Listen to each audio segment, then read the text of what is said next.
അമ്മേ, ഈ മുറിവ് ഇനി എങ്ങനെ ശരിയാവാനാ? ഇതിന് എന്തെങ്കിലും മരുന്നുണ്ടോ അമ്മേ? അയ്യോ, ഉറപ്പായും മരുന്നുണ്ട്. എന്നാൽ അത് നമുക്ക് എടുക്കാൻ പറ്റില്ല. കാടിന്റെ സൂപ്പർ ഹീറോയായി മാറിയ ചോട്ടുമാൻ. ഒരു സുന്ദരമായ കാട്ടിനുള്ളിൽ ചോട്ടു അതിന്റെ അമ്മയോടൊപ്പം ജീവിച്ചു വന്നു. ആ കാട്ടിലുള്ള എല്ലാ മൃഗങ്ങളും നല്ല മൃഗങ്ങളായിരുന്നു. എന്നാൽ കാലുച്ചെന്നായ അതിന് ദുഷിച്ച മനസ്സായിരുന്നു. കള്ളൻ, ആരും നന്നാവാൻ ഇഷ്ടമില്ലാത്ത ജന്തു. ആര് സന്തോഷിച്ചാലും അതിന് സഹിക്കുകയേയില്ല. ഒരു ദിവസം ചോട്ടുമാൻ രാവിലെ പുറപ്പെട്ട് വൈകുന്നേരം വീട്ടിലെത്തിച്ചേർന്നു. അത് നോക്കിയപ്പോൾ അതിന്റെ അമ്മ വേദനയിൽ പിടയുന്നു.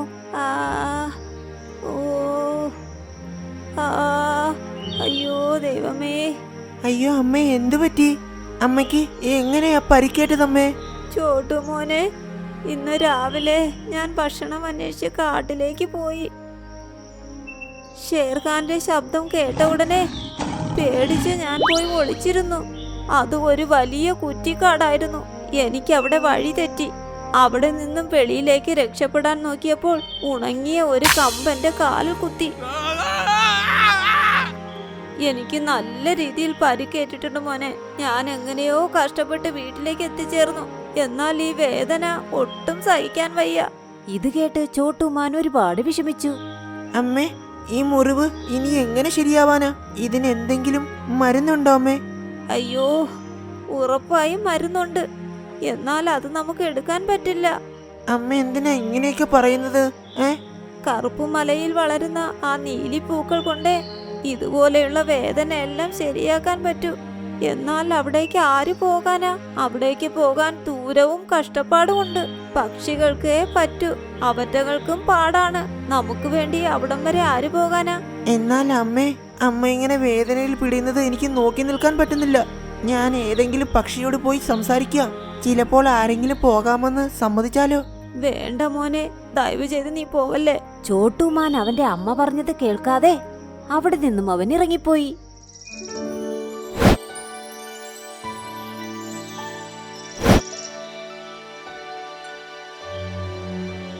കാട്ടിലുള്ള എല്ലാ പക്ഷികളോടും അവൻ പോയി സംസാരിച്ചു. എന്നാൽ ആ കറുത്ത മലയിലേക്ക് പോകാനുള്ള ധൈര്യം ആർക്കും തന്നെ ഇല്ല. അവസാനം അത് നിരുത്സാഹപ്പെട്ട് തന്നെത്താൻ പോകാമെന്നുള്ള രീതിയിലുമായി. ഒരുപാട് നേരം കഴിഞ്ഞ് അത് കണ്ടു. ഒരു ദേവത നീല പൂക്കൾക്ക് മുൻപിൽ നിന്ന് അതിന്റെ മണം നുകർന്നുകൊണ്ടേ നിൽക്കുന്നു. എന്തൊരു മണം, എന്തൊരു മണം! ഇത് ആ നീലപ്പൂവാണോ? ഇത് അരച്ച് തേച്ചു കഴിഞ്ഞാൽ എല്ലാ വേദനയും പോകുമോ? അയ്യോ, നീ ആരാ? നിങ്ങൾ പേടിക്കണ്ട, എനിക്കറിയാം നിങ്ങളൊരു ദേവതയാണെന്ന്. നിങ്ങളെക്കുറിച്ച് ഞാൻ ഒരുപാട് കഥകളിലൊക്കെ കേട്ടിട്ടുണ്ട്. ഇവിടേക്ക് മൃഗങ്ങളൊന്നും വരാറില്ല, അതുകൊണ്ടാ നിന്നെ കണ്ട് ഷോക്കായത്. ഞാനും ഇവിടെ വരില്ലായിരുന്നു. എന്നാൽ എനിക്ക് വേദന അകറ്റുന്ന നീല നിറത്തിലുള്ള പൂവ് എനിക്ക് വേണം. ഈ നീലിപ്പൂക്കൾ നിനക്ക് ആ കറുത്ത മലയിലേക്ക് ഇട്ടു. എന്നാൽ അതിന്റെ ആവശ്യം നിനക്കെന്തിനാ? നിനക്ക് കുഴപ്പമില്ലല്ലോ. എന്റെ അമ്മയ്ക്ക് കാലിൽ പരിക്കേറ്റു. അത് ശരിയാക്കാൻ എനിക്ക് ആ നീല നിറത്തിലുള്ള പൂവ് വേണം. എന്നാൽ നീയൊരു മാനായതുകൊണ്ട് നിനക്ക് ആ മലയിൽ കയറാൻ പറ്റില്ല. അത് വളരെ വലുതാ, പക്ഷികൾക്കേ പോകാൻ പറ്റൂ. എന്നാൽ നിങ്ങൾക്ക് പക്ഷിയെ പോലെ പറക്കാൻ പറ്റുമല്ലോ. നിങ്ങൾ പോയി എനിക്ക് ആ പൂവ് പറിച്ചു കൊണ്ടുവരാമോ? എനിക്ക് അവിടേക്ക് പോകാൻ പറ്റും. എന്നാൽ അവിടെയുള്ള ഓക്സിജൻ ഞങ്ങൾ ദേവതകൾക്ക് പറ്റില്ല. 4 വശത്തും പൂക്കളുടെ മണം മാത്രമേ കാണൂ. ദൈവം എനിക്ക് ചിറക് തന്നിരുന്നെങ്കിൽ ഞാൻ എന്റെ അമ്മയെ മാത്രമല്ല എല്ലാ മൃഗങ്ങൾക്കും ആ പൂവ് പറിച്ചു കൊടുക്കുമായിരുന്നു. അതിനുശേഷം അവർക്ക് ബുദ്ധിമുട്ടേണ്ട ആവശ്യമില്ല. ഇത് കേട്ട ദേവതയ്ക്ക് അതിനോട് കരുണ തോന്നി. നിന്റെ ആഗ്രഹം നിറവേറാൻ പോകുന്നു. നിനക്ക് പറക്കാൻ ഞാൻ ചിറകുകൾ തരാം. എന്താ, നിങ്ങൾ സത്യമായിട്ടുമാണോ പറയുന്നത്? ആഹാ, ഉറപ്പായും. എന്നാൽ പ്രോമിസ് ചെയ്യണം. ഈ ചിറക് ഉപയോഗിച്ച് നീ ഒരു തെറ്റും ചെയ്യാൻ പാടില്ല. ഞാൻ പ്രോമിസ് ചെയ്യാം. ശരി ശരി. ദേവത തലയിൽ കൈവച്ച് മന്ത്രം ചൊല്ലി. അപ്പോൾ അവരുടെ കയ്യിൽ പെട്ടെന്നൊരു മുത്തും വന്നു. ഈ മുത്ത് നീ കയ്യിൽ വയ്ക്കേ. എപ്പോഴെല്ലാം നീ ഈ മുത്ത് തലയിൽ വയ്ക്കുന്നോ അപ്പോൾ നിനക്ക് നിന്റെ ചിറകുകൾ കിട്ടും, കേട്ടോ.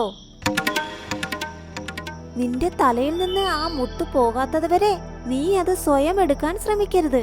ചോട്ടുമാൻ ഒരുപാട് സന്തോഷിച്ചു. അതിനുശേഷം ആ മുത്തും അവരുടെ കയ്യിൽ നിന്നും വാങ്ങി. അത് ആ മുത്ത് തലയുടെ മുകളിൽ വച്ച ഉടനെ അതിന് ചിറകും വന്നു. പ്രിയപ്പെട്ട ദേവതയെ ഒരുപാട് നന്ദി. ഞാൻ ഈ ചിറകുകൾ ഒരിക്കലും നഷ്ടപ്പെടുത്തില്ല. എല്ലാ മൃഗങ്ങളെയും ഞാൻ സഹായിക്കും. അഹഹഹ, നല്ല ഭംഗിയുണ്ട്. എന്നാൽ ഞാൻ പറയുന്ന ഒരു കാര്യം ഓർത്തു വെച്ചോ, ഇത് പകലിൽ മാത്രമേ പ്രവർത്തിക്കൂ. രാത്രി ഒരുപക്ഷെ നിനക്ക് ചിറക് വന്നാൽ അത് പ്രവർത്തനരഹിതമാകും. അത് നിന്നെ എവിടേക്കെങ്കിലും കൊണ്ടുപോയി വിടും. അതുപോലെ ഇടയ്ക്ക് പ്രവർത്തനരഹിതമാകുകയും ചെയ്യും. നീ മുകളിൽ നിന്നും താഴേക്ക് വീഴാനും ചാൻസ് ഉണ്ട്. ഓ, അങ്ങനെയാണോ? ശരി, ഞാൻ ശ്രദ്ധിച്ചോളാം. ഇപ്പോൾ പകലാണ്. എന്റെ അമ്മയ്ക്ക് തീരെ സുഖമില്ല. ഞാൻ പോയിട്ട് വരട്ടെ. ആഹാ, നീ വേഗം പോയി നിന്റെ അമ്മയെ രക്ഷിക്കേ. നന്ദി. ഞാൻ നിങ്ങളെ ഒരു തവണ കൂടി ഇനിയും മീറ്റ് ചെയ്യാം. അങ്ങനെ പറഞ്ഞ് ചോട്ടുമാൻ പറക്കാൻ തുടങ്ങി. അത് ആകാശത്തിൽ പറക്കാൻ തുടങ്ങി. അത് ഒരുപാട് സന്തോഷിച്ചു. അത് കറുപ്പുമലയിലേക്കും പോയി. ഒരുപാട് നേരം അന്വേഷിച്ചപ്പോൾ അതിന് നീലി റോസാപ്പൂ കിട്ടി. അതും പറിച്ച് അത് തിരിച്ച് വീട്ടിലേക്ക് പോയി.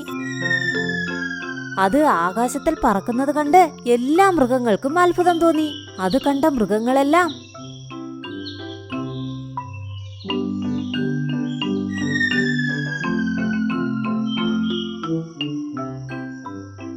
അതിന്റെ പിന്നാലെ തന്നെ ഓടിപ്പോയി. അങ്ങനെ അത് അതിന്റെ അമ്മയുടെ അടുത്തേക്കും എത്തി. അത് ഭൂമിയിൽ കാലുവെച്ച ഉടനെ അതിന്റെ അമ്മയും അവിടെയുള്ള ബാക്കി മൃഗങ്ങളും അത്ഭുതത്തോടെ നോക്കി നിന്നു. ചോട്ടു, നിനക്ക് ഈ ചിറകുകൾ എവിടെ നിന്ന് കിട്ടി? അമ്മേ, അമ്മ ആദ്യം ഇതൊന്ന് കഴിക്ക്. അമ്മയുടെ കാലിന് വേദനയില്ലേ? അത് കേട്ട് അവന്റെ അമ്മ ആ റോസാപ്പൂ കഴിച്ചു. അത് കഴിച്ച ഉടനെ അതിന്റെ പരുക്കെല്ലാം മാഞ്ഞു പോവുകയും ചെയ്തു. ഒരുപാട് നന്ദി മകനെ, എനിക്ക് വേണ്ടി നീ ഒരുപാട് ബുദ്ധിമുട്ടി. കുഞ്ഞു മാനെ, നിനക്കെങ്ങനെയാ ചിറകുകൾ വന്നത്? നീ ഒരു മാനായിട്ടും എങ്ങനെ പറക്കുന്നു? ഇതെന്തൊരു അത്ഭുതമാ! ഇത് കേട്ട ചോട്ടുമാൻ അവരോടെല്ലാവരോടും നടന്ന കഥകൾ പറഞ്ഞു. ഇനി മുതൽ ഏതെങ്കിലും ഒരു മൃഗത്തിന് ആപത്ത് വന്നു കഴിഞ്ഞാൽ അവരെ സഹായിക്കാൻ ഞാൻ എപ്പോഴും തയ്യാറായിരിക്കും. ഇത് കേട്ട ഉടനെ എല്ലാ മൃഗങ്ങൾക്കും ഒരുപാട് സന്തോഷമായി. അന്നു മുതൽ അതിന് പറക്കാൻ പറ്റുമെന്നുള്ള കാര്യം എല്ലാവരും അറിഞ്ഞു. ഈ വിഷയം കാലു ചെന്നായും അറിഞ്ഞു. ദേവതകളെ പോലെ ചിറകു വെച്ച് ഇവൻ ഈ കാടിന്റെ ഹീറോ ആകാമെന്ന് കരുതിയോ? ഞാൻ ഇവനെ വളരാൻ അനുവദിക്കില്ല. ഇവന്റെ ചിറകുകൾ ഞാൻ പറിച്ചു കളയും. നോക്കുവാനെ, എന്റെ കൂട്ടുകാരൻ ലംബോ വേട്ടക്കാരന്റെ വലയിൽ അകപ്പെട്ടു. വേഗം എന്റെ കൂടെ വന്ന് അവനെ വലയിൽ നിന്നും രക്ഷിക്കൂ. നീ ഒന്ന് നിർത്തി ചോട്ടു. നീ ഒരുപാട് തവണ ഇതുപോലെ എല്ലാവരെയും മണ്ടന്മാരാക്കിയിട്ടുണ്ട്. ഒരു കാട്ടിൽ ചോട്ടു ലംബോ എന്ന 2 മാനുകൾ ഉണ്ടായിരുന്നു. ചോട്ടുവിന് കള്ളം പറഞ്ഞ് മറ്റു മൃഗങ്ങളെ കളിപ്പിക്കാൻ ഒരുപാട് ഇഷ്ടമായിരുന്നു. ഒരു ദിവസം വൈകുന്നേരം എല്ലാ മൃഗങ്ങളും കാട്ടിൽ നടക്കുകയായിരുന്നു. അപ്പോൾ ചോട്ടു അലമുറയിട്ട് ഓടി വന്നു. ഓടിക്കോളൂ, ഓടിക്കോളൂ, അല്ലെങ്കിൽ നിങ്ങൾ മരിക്കും. അവൻ പറയുന്നത് കേട്ട് എല്ലാ മൃഗങ്ങളും അവനെ ശ്രദ്ധിക്കാൻ തുടങ്ങി. അവർ അവന്റെ അടുത്തേക്ക് പോയി. ചോട്ടു ലംബോയുടെ മുൻപിൽ വന്ന് നിന്നു. ആനയും കുരങ്ങും മറ്റെല്ലാ മൃഗങ്ങളും അവിടെ ഉണ്ടായിരുന്നു. എന്തു പറ്റി ചോട്ടു? നീ എന്തിനാ ഇങ്ങനെ പേടിക്കുന്നത്? ഇപ്പോൾ അത് പറയാനുള്ള സമയമല്ല. ഞാനൊരു വേട്ടക്കാരൻ കയ്യിൽ തോക്കുമായി വരുന്നത് കണ്ടു. നിങ്ങൾക്കെല്ലാവർക്കും ജീവൻ വേണമെങ്കിൽ ഇപ്പോൾ തന്നെ ഇവിടെ നിന്ന് പോകൂ. ഇത് കേട്ട് എല്ലാ മൃഗങ്ങളും പരിഭ്രാന്തരായി. എല്ലാവരും കാടിനകത്തേക്ക് ഓടാനും തുടങ്ങി. കുറേ ദൂരം ഓടിയതിനു ശേഷം എല്ലാ മൃഗങ്ങളും ക്ഷീണിച്ചു നിന്നപ്പോൾ അടുത്തുണ്ടായിരുന്ന ചോട്ടു ഉറക്കെ ഉറക്കെ ചിരിക്കാനും തുടങ്ങി.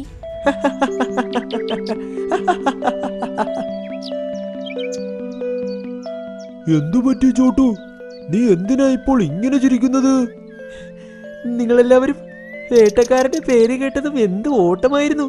എനിക്കത് കണ്ടതും ചിരി വന്നതാ. ഇത് കേട്ട് എല്ലാ മൃഗങ്ങളും തമ്മിൽ തമ്മിൽ നോക്കാൻ തുടങ്ങി. അപ്പോൾ ലംബോ പറഞ്ഞു,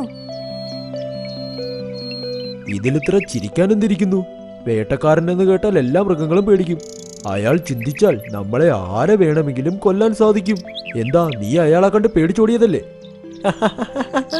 ഞാൻ പേടിച്ചു ഓടും, വേട്ടക്കാരൻ യഥാർത്ഥത്തിൽ വന്നാൽ. ഇത് കേട്ട് എല്ലാ മൃഗങ്ങൾക്കും ദേഷ്യം വന്നു.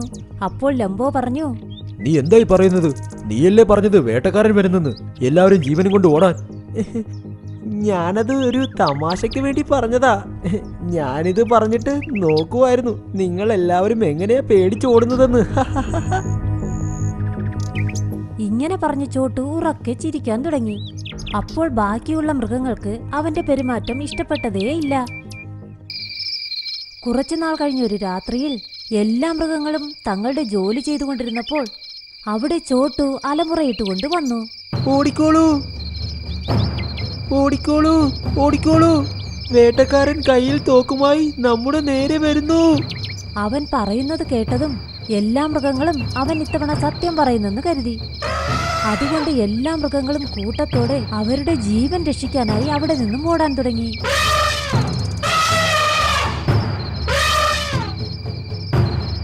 കുറെ ദൂരം ഓടിയപ്പോൾ അവർ ക്ഷീണിച്ച് ഒരിടത്ത് നിന്നു. അവർ ദീർഘശ്വാസം വിട്ടു. മാൻ നിന്ന് ചിരിക്കുന്നത് കണ്ട് എല്ലാവരും അന്തിച്ചു നിന്നു. അപ്പോൾ ആന പറഞ്ഞു, എന്തു പറ്റി നിനക്ക്? ഇത്തവണ നീ എന്തിനാ ഇങ്ങനെ ചിരിക്കുന്നത്? ഞാൻ ഇത്തവണയും വെറുതെ പറഞ്ഞതാണ്. യഥാർത്ഥത്തിൽ ഇത്തവണയും ഒരു വേട്ടക്കാരനും വന്നില്ല. ഞാൻ ഇത്തവണയും നിങ്ങളെ എല്ലാവരെയും മണ്ടന്മാരാക്കി. നിന്റെ ഈ കള്ളം പറയുന്ന ഈ ശീലം കൊണ്ട് ഒരു ദിവസം നിന്നെ ആരും വിശ്വസിക്കില്ല. ലംബോ ഇങ്ങനെ പറഞ്ഞതും ബാക്കി എല്ലാ മൃഗങ്ങളും അവരവരുടെ വഴിക്ക് പോയി. അടുത്ത ദിവസം ചോട്ടു കാട്ടിലൂടെ നടക്കുകയായിരുന്നു.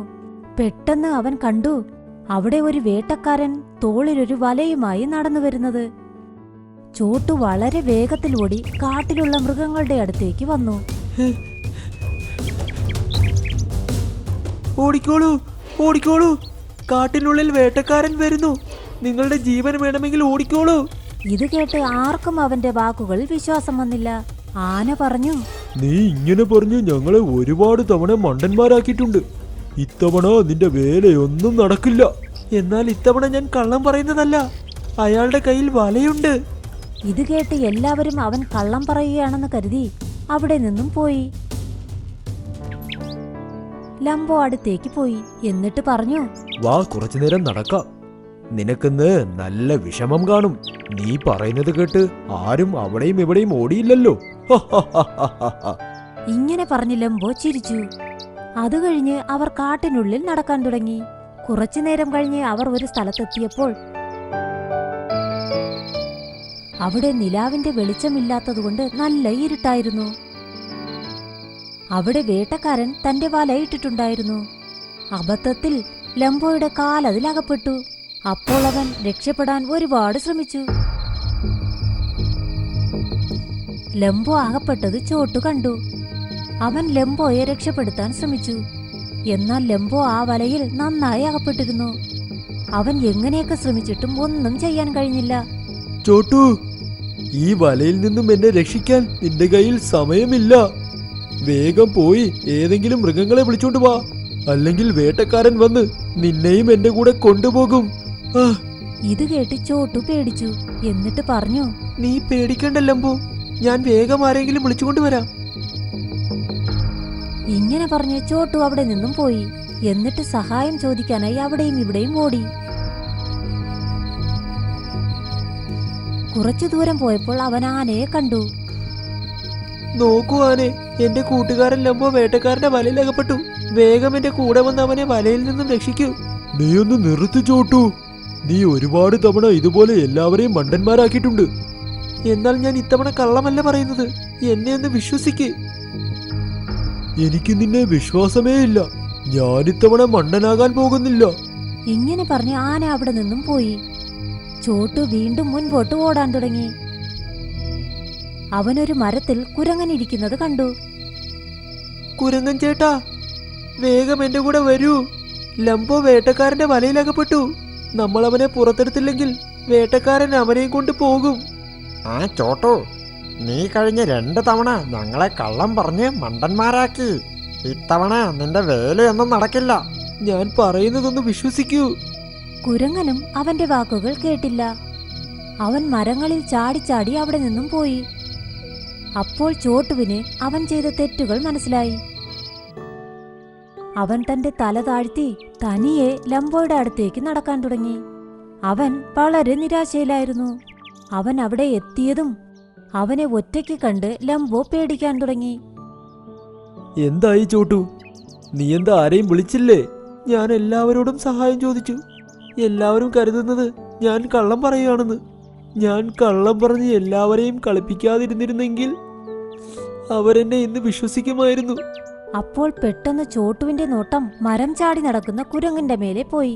അവനപ്പോൾ ലംബയോട് പറഞ്ഞു, അവിടെ നോക്ക് കുരങ്ങൻ, നീ അവനോട് സഹായം ചോദിക്ക്, അവൻ പോകാൻ പോകുന്നു. ഇത് കേട്ട് ലംബോ വളരെ ഉച്ചത്തിൽ നിലവിളിക്കാൻ തുടങ്ങി. അത് കേട്ട് കുരങ്ങൻ ലംബോയെ കണ്ടു. അവൻ മരത്തിൽ നിന്നും താഴെ ഇറങ്ങി വന്നു. കുരങ്ങൻ കണ്ടു ലംബോ വലയിൽ കുടുങ്ങിക്കിടക്കുന്നത്, ചോട്ടുവും അവന്റെ അടുത്ത് നിൽക്കുന്നത്. അയ്യോ, ഞാൻ ചിന്തിച്ചത് ഈ ചോട്ടു വെറുതെ കള്ളം പറയുകയാണെന്നാ. എന്നാൽ നീ യഥാർത്ഥത്തിൽ അകപ്പെട്ടു പോയിരുന്നോ? ഇങ്ങനെ പറഞ്ഞ് കുരങ്ങൻ ആ വല എങ്ങനെയെങ്കിലും മുറിക്കാൻ നോക്കി. എന്നാൽ അവൻ ആ വല ഒന്നും ചെയ്യാൻ പറ്റിയില്ല. നിങ്ങൾ വിഷമിക്കണ്ട, ഞാൻ ഇപ്പോൾ തന്നെ ആനയെ വിളിച്ചുകൊണ്ടുവരാം. അവൻ നിന്നെ ഈ വലയിൽ നിന്നും മോചിതനാക്കും. അങ്ങനെ പറഞ്ഞ് കുരങ്ങൻ അവിടെ നിന്നും പോയി. കുറച്ചുനേരം കഴിഞ്ഞപ്പോൾ അവൻ തിരികെ വന്നു. അവന്റെ കൂടെ തന്നെ ആനയും മറ്റു ഒരുപാട് മൃഗങ്ങളും വന്നു. ഇത് കണ്ട് ചോട്ടുവും ലംബോയും ഒരുപാട് സന്തോഷിച്ചു. ആന തന്റെ കൂർത്ത കൊമ്പുകൾ വലയ്ക്കുള്ളിലിട്ട് അത് പൊക്കി മാറ്റി. വല ഒരു വശത്തേക്ക് തെറിച്ചുപോയി. ലംബോ ഇപ്പോൾ പകുതി വലയിൽ നിന്നും വെളിയിൽ വന്നു. എന്നാൽ മറുവശത്തുകൂടെ വേട്ടക്കാരൻ വരുന്നത് കണ്ടപ്പോൾ എല്ലാ മൃഗങ്ങളും അവിടെ നിന്ന് ഓടി ഒളിക്കാൻ തുടങ്ങി. ലംബോ വലയിൽ കുടുങ്ങിക്കിടക്കുന്നത് കണ്ട വേട്ടക്കാരൻ ഒരുപാട് സന്തോഷിച്ചു.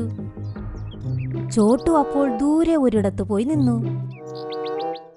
അവന്റെ ജീവൻ രക്ഷിക്കൂ എന്ന് ശബ്ദമുണ്ടാക്കാൻ തുടങ്ങി. വേട്ടക്കാരൻ അവനെ കാണുന്ന ഒരിടത്ത് പോയി നിന്നു. ഇത് കണ്ട് വേട്ടക്കാരൻ ചിന്തിച്ചു, ഒരെണ്ണം കുടുങ്ങിയിട്ടുണ്ട്, ഒരു മാനും കൂടെ കിട്ടിയാൽ വളരെ നന്നായിരുന്നു. ഇങ്ങനെ ചിന്തിച്ച് ചോട്ടുവിന്റെ പിന്നാലെ പതുക്കെ പതുക്കെ പോയി. അപ്പോൾ അത് കണ്ട് ആന പതുക്കെ ലംബോയുടെ അടുത്തേക്ക് പോയി. അവൻ ആ വലയിലും തന്റെ കൂർത്ത കൊമ്പുകൾ കുത്തി ആ വലയും പൊക്കിയെടുത്ത് അവനെ ആ വലയിൽ നിന്നും രക്ഷിച്ചു. ലംബോ സന്തോഷത്തിൽ തുള്ളിച്ചാടാൻ തുടങ്ങി.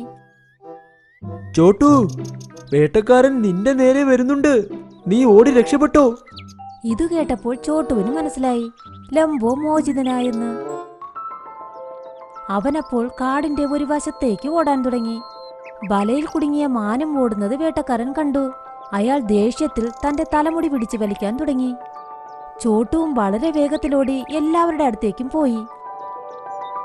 അങ്ങനെ എല്ലാ മൃഗങ്ങളും ഓരോരുത്തരായി ഓരോ വശത്തേക്ക് ഓടി. വേട്ടക്കാരന്റെ കൺമുൻപിൽ തന്നെ അവർ ഓടിപ്പോയി.